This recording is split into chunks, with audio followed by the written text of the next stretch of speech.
So let's kick off. And firstly, a massive warm welcome to everybody to this Coffee Buddies pop-up as part of Patrick's great conference that is going on at the moment. And we're delighted to the Biotech Gate Digital Partnering Forum that Patrick's created, and we're so proud to be part of that setup. And Coffee Buddies is a show. We call it a show because it's designed to engage, entertain, and inform. And around about March this year, during COVID, we launched Coffee Buddies as a mechanism to support the community as we move heavily into digital. And I think we will be moving into a hybrid in the future. So we're looking forward very much to being on the scene for some time to come.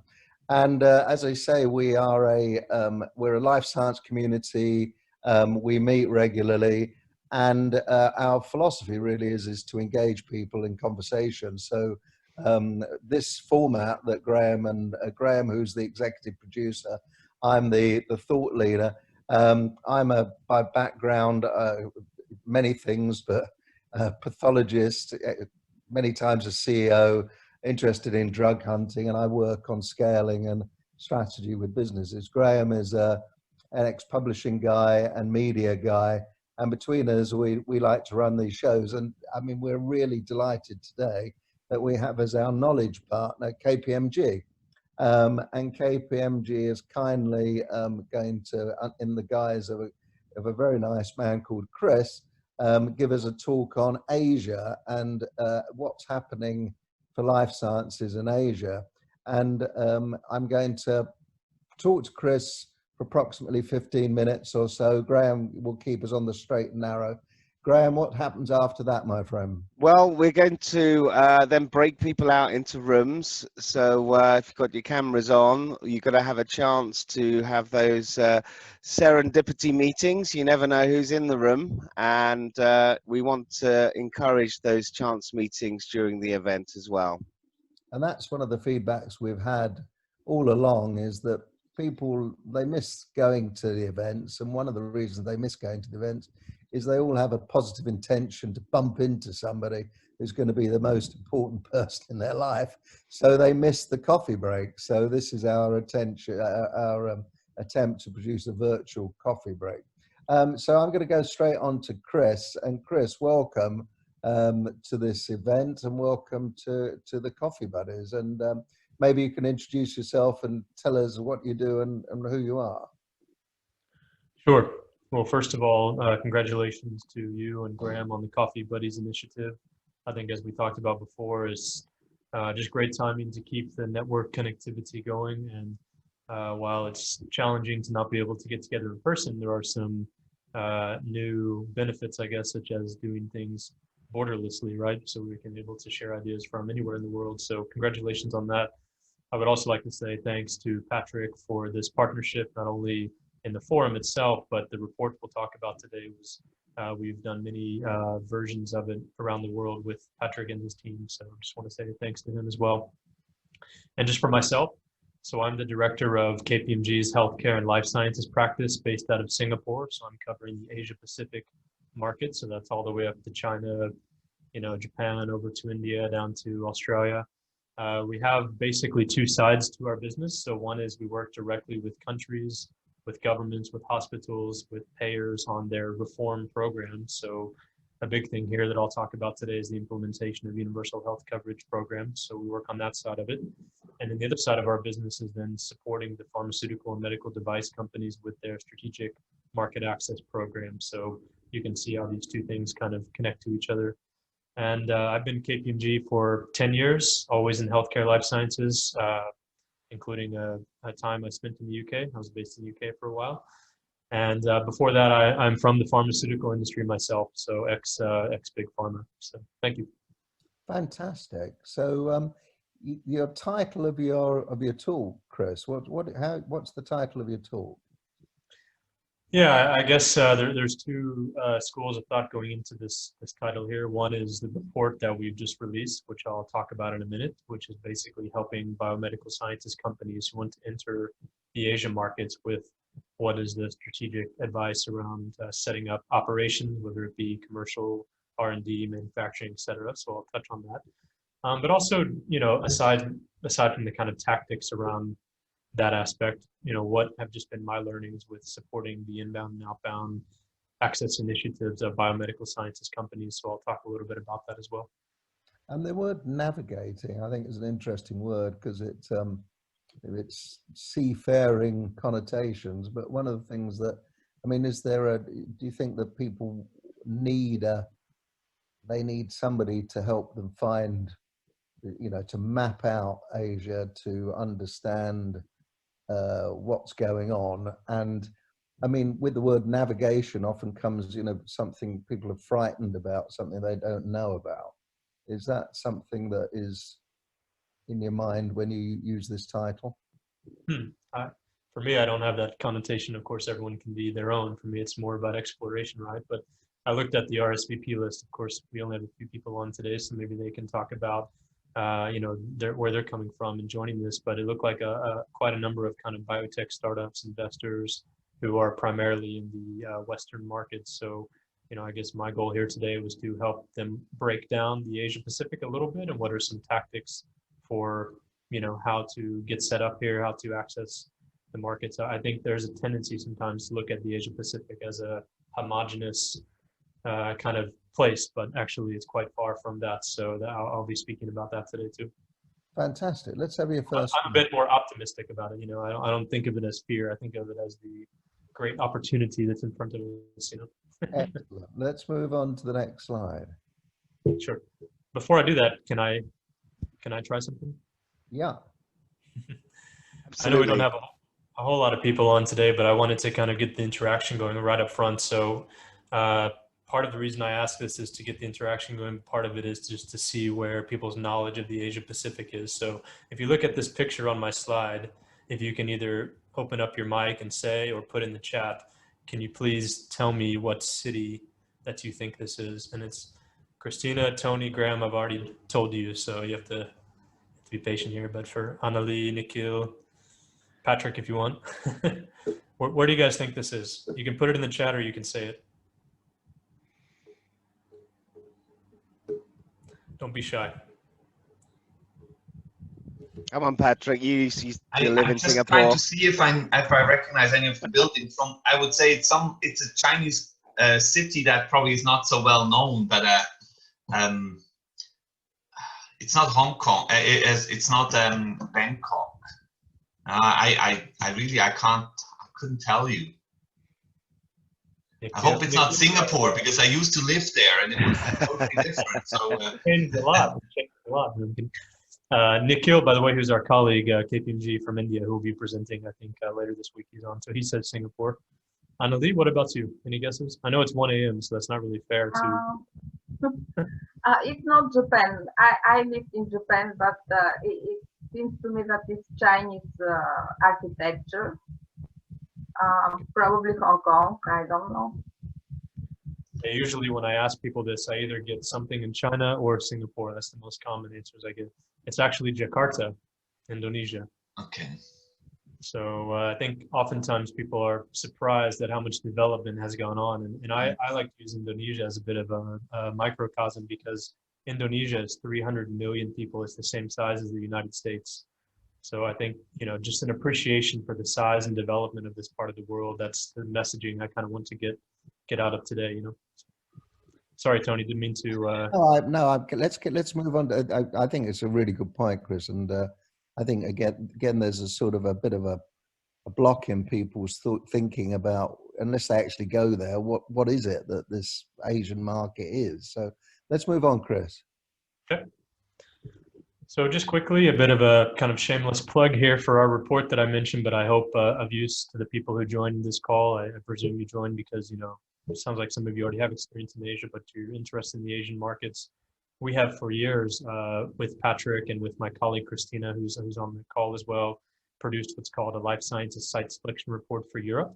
So that's more inbound into Europe, which is used quite heavily in Asia for those companies trying to get into Europe as well. And it just breaks down all the European countries and the kind of pros and cons and labor, factors, university factors, tax, etc. It's been quite a popular report. It's just free online. And for the first time, we have produced one for Asia now. So I've put the link there to everyone. I'm not going to go into a lot of detail, but we cover the main hubs of where companies tend to want to set up some type of operations. That includes India, China/Hong Kong, SAR, Singapore, and Southeast Asia. So here we talk about R&D, manufacturing, commercial, incentives, labor, bioparks, what's going on in health reform. So this is quite a thorough, guide for people. We talk about clinical trials, we talk about IPO strategy. So anyway, there's the link. Of course, if you want help, beyond just the report itself with kind of guidance, navigation, then feel free to reach out. And thanks again to Patrick as well for the collaboration on this concept. That looks really good. Excellent. And my colleagues, so as part of Coffee Buddies and Patrick's forum, I'll have a colleague, Nikhil, who will go more specific about India this week. So please join his session. And then I have another colleague who is going to talk about the amazing things happening in Vietnam in terms of their overall socioeconomic reform, but also their healthcare reform that is driving opportunities for biomedical sciences.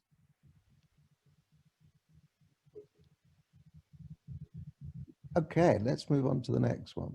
By the way, we will send out the link to all the participants, for the report. So so everybody doesn't have to get the URL. That was a long one, but we'll send that out.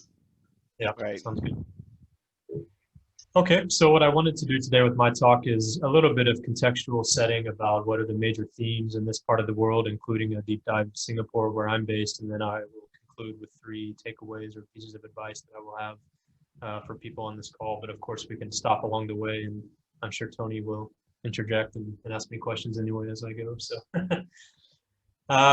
yeah, let me get started, and then for anyone who has questions, or Tony, feel free to just chime in here. So let's get into it, Chris. I think first of all, there, as we talked about earlier on the call, there's a bit of the dream versus the reality of the Asia Pacific. I think when people think of Asia, and rightly so, you think about massive population base, right? I mean, 50 to 60% of the world is living in Asia, and this diagram is the projected proportion country size leading up through 2030 and beyond. All the red ones are in the Asia Pacific, so you can see just the tremendous, and not just China and India, right? Indonesia, Pakistan, Japan is in there, Vietnam is in there, so a number of them. The brown is Africa, by the way, which is also quite interesting. So that's the kind of, I think, ambition when biomedical sciences companies are looking at the Asia Pacific. But the reality is it's a highly heterogeneous, complex region, right? And so I've just given you 3 examples here: Japan, Singapore, and Indonesia. And I do a lot of work in kind of health economics and socioeconomics for my projects. And these are some of the main indicators you would look at, which is the percentage of GDP that's allocated toward healthcare, how much out-of-pocket expenditure is therefore required on the individual, which is an indicator of poverty in a country, right?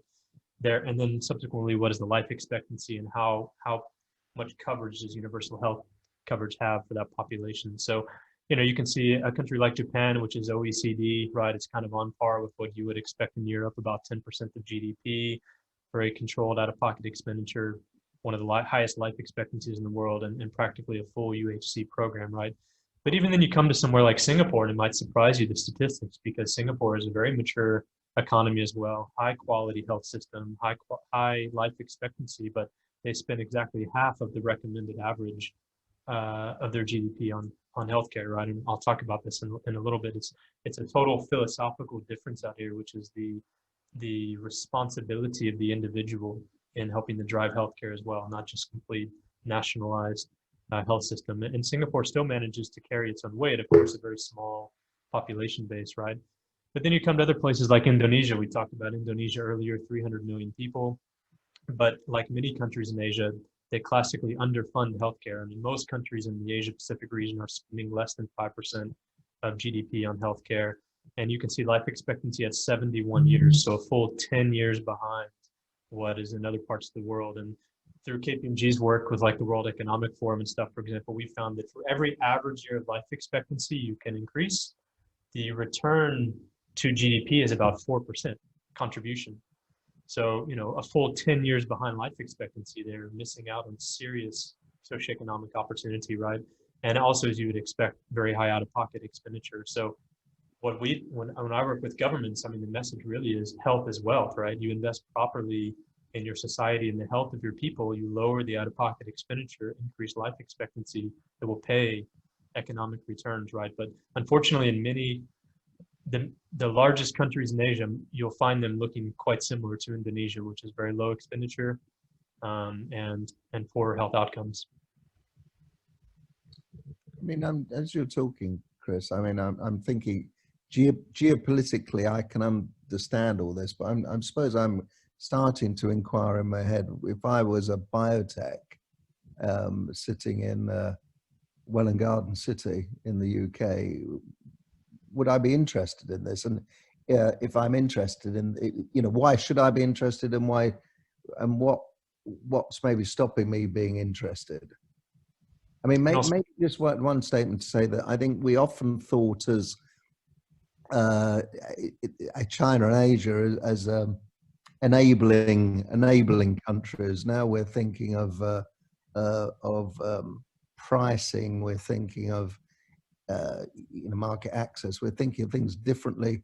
But I mean, is this something biotechs just should not worry about and offload their product to a bigger company who worries about it?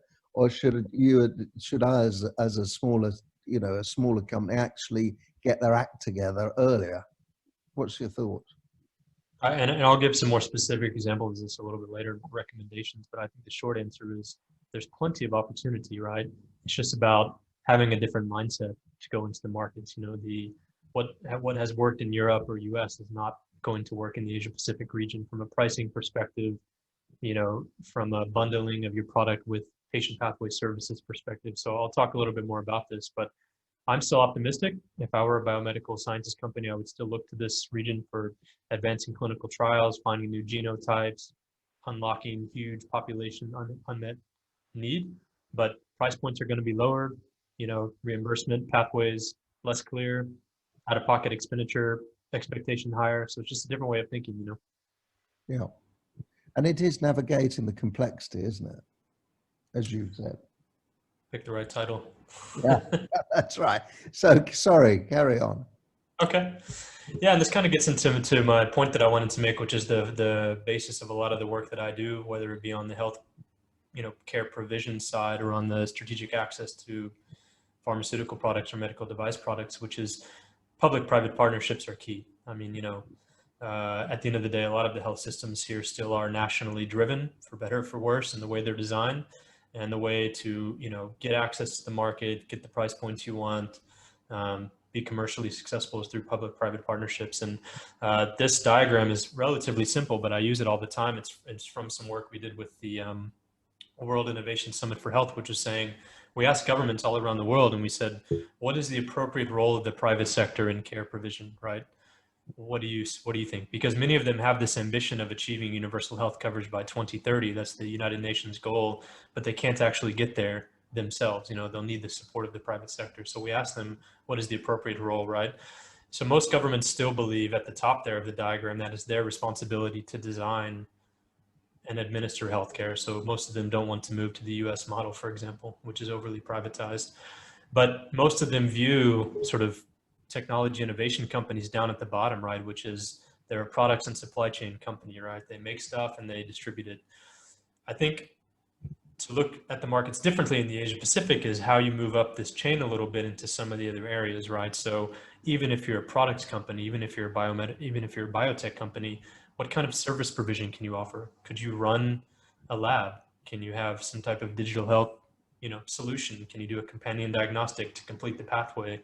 So, you know, get into the service provision side, but also you can get more into the financing side, right? I mean, this is the kind of straw on the camel's back, which is the ambition of UHC versus the means of a country to achieve that. So the more that the private sector can think along the lines of innovative contracting models, leasing schemes, microfinancing, partnering with private insurers, partnering with credit card companies, banks. I mean, there's all sorts of creative ideas. You're suddenly more along the value chain of what actually matters to the country governments here, which have very dominant control over the system, right? So that's my kind of message. And again, I'll keep expanding on this concept a little bit, but for any biotech to be successful in the Asia Pacific, I would always start with these principles, you know, the public-private partnership. What is the strategy there? How are you more than just a products company? Because it won't be good enough, you know? Yeah. I mean, are you imagining in, I don't know, 50 years, it will be a very different world, and that I will have left university as an entrepreneur, heading straight to Asia to set my company up? Is that the way it is going to be in the future? Is the center of gravity going to change in 50 years?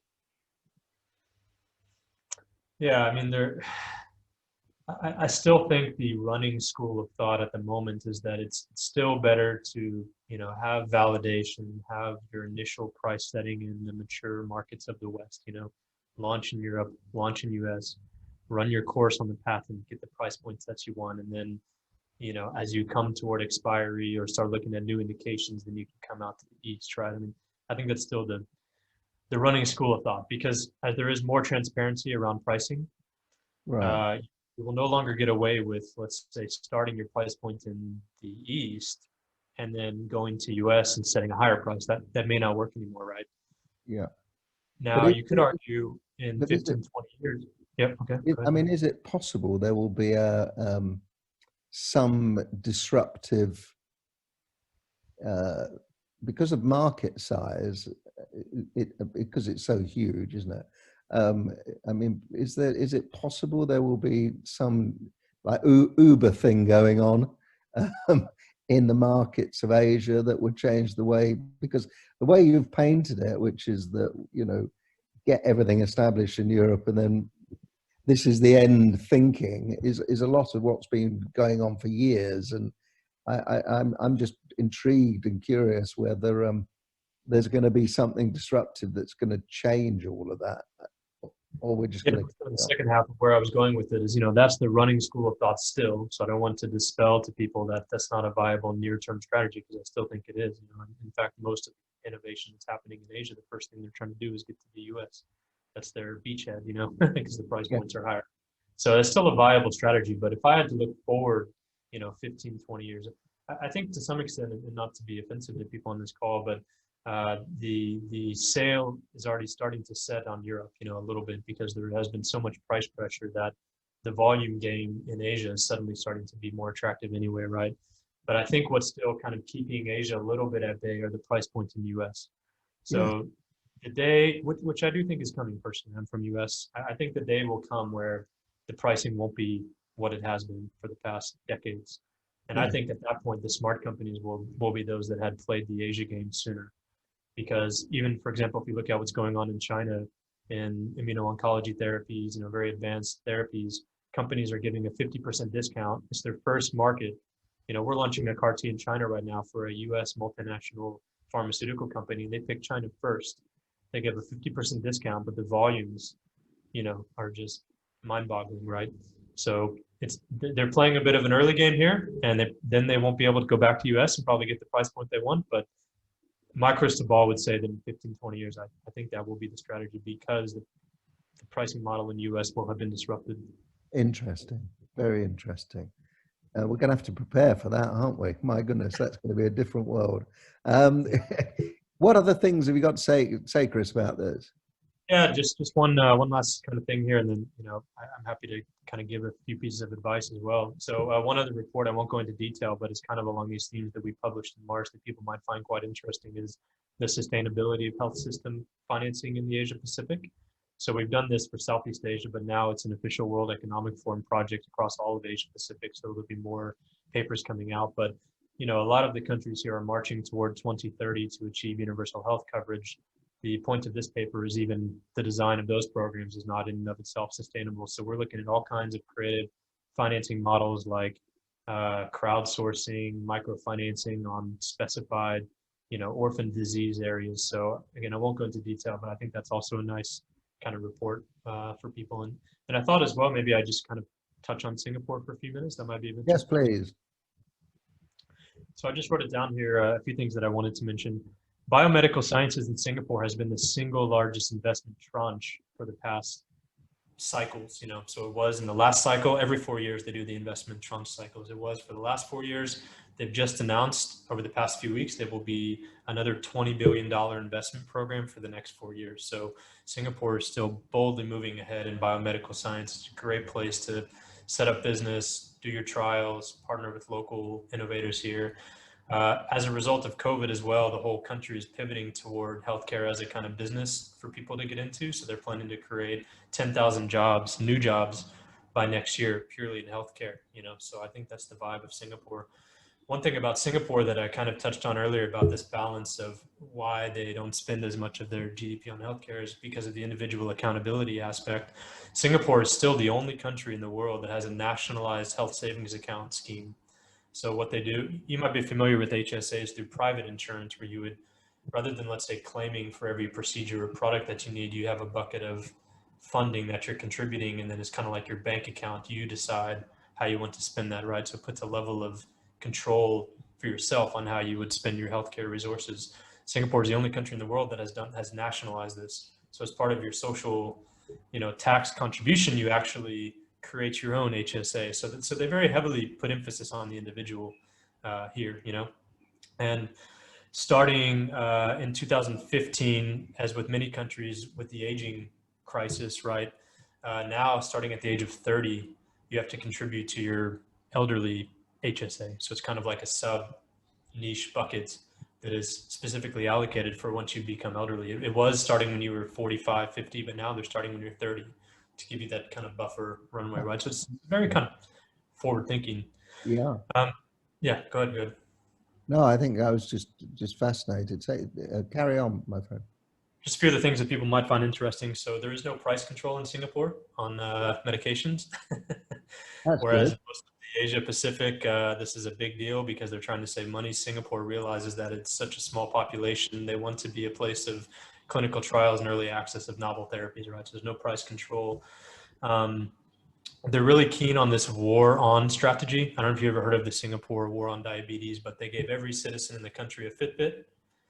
And they very kind of aggressively go after targeted disease areas. So the 5, and this is a bit sensitive, I didn't put it on the slide, but you know, through working with the Singapore government, there are specifically 5 disease areas that they are going to put more investment in than others. So that's oncology, diabetes, cardiovascular, infectious disease, and neuroscience. So those will be for the next at least, you know, 5 to 10 years be the major focus, not just for the purchase of technology products, but also for local innovation, right? Local development of therapies. So yeah, I think, you know, those are kind of some of the, obviously Singapore market itself is a bit small. It's more of a hub to the rest of the region from a kind of setting up your operations perspective, but it's a good local dynamic here as well, I think.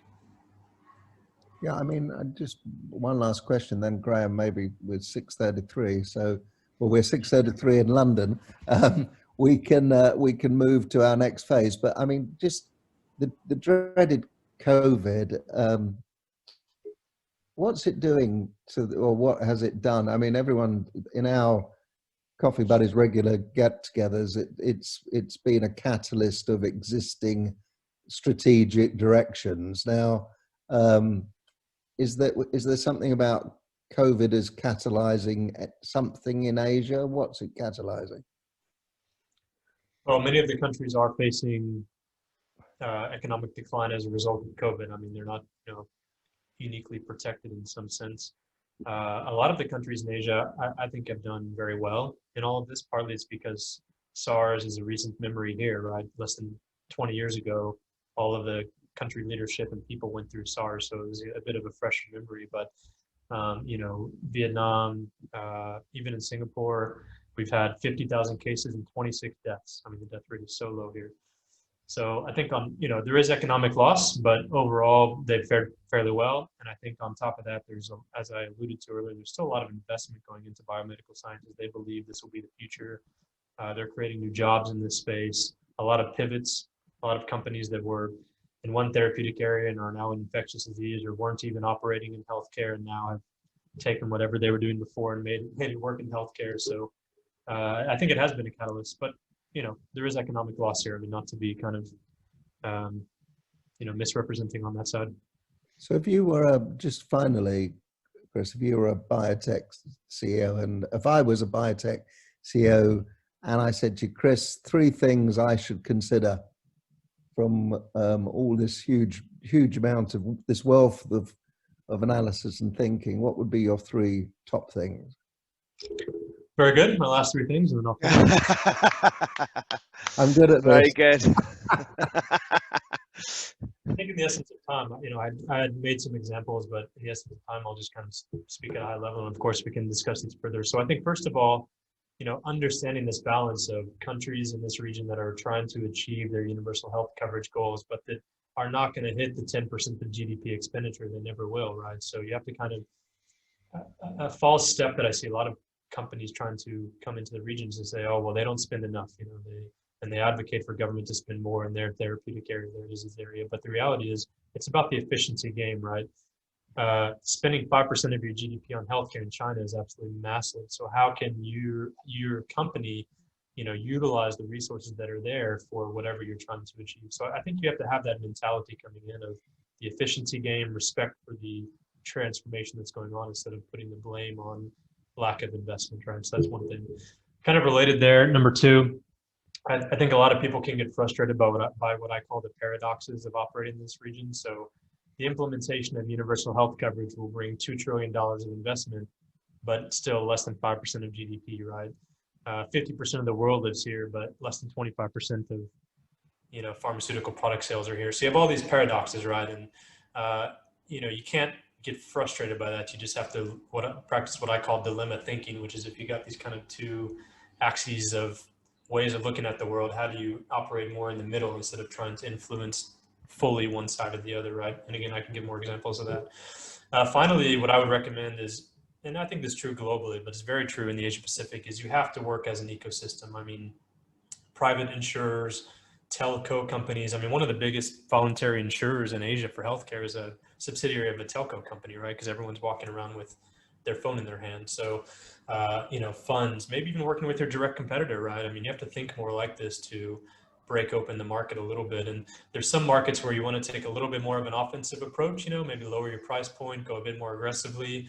Other markets where, you know, you want to defend the price point. And so, you know, you may suffer a bit on the volume game, but, you know, you got to kind of work on the strategy. But I think you have to work as an ecosystem out here. It doesn't, you know, you won't trailblaze just unitarily, you know. So anyway, those are my 3 pieces of advice.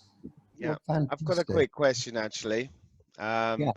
Just Go. really the balance of like modern medicine against more traditional medicine. I mean, how is modern medicine, you know, growing in percentage compared with traditional, or is it about the same, or is there any changes? Any lights you can shed on that ratio?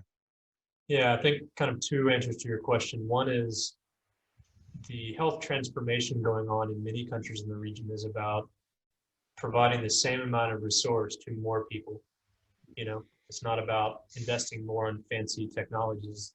So what you see a real focus on by countries is basic primary care, basic interventions that, you know, may not be the highest end, but are effective enough for a broader range of people, right? So I think that's one answer to your question. It's not all about the latest innovations in this part of the world. The second thing is there is a resurgence of what's called TCM, traditional Chinese medicine, and that's kind of a general term for many countries in the region that practice that. And there's a legitimization of TCM going on, which is, okay, put a spotlight on all the kind of stuff that's not real, right? All the fake stuff. But actually, there's a lot of stuff, going back to my point number 1, that is effective. Do they have the evidence? I don't know. You know, that's the kind of legitimization process going on. But there is a resurgence of that. And even in China, if you look at what's being approved on the national drugs list, there is a huge surge of TCM-related therapy. So it's by no means going away. Yeah. Okay. Very good. Thank you.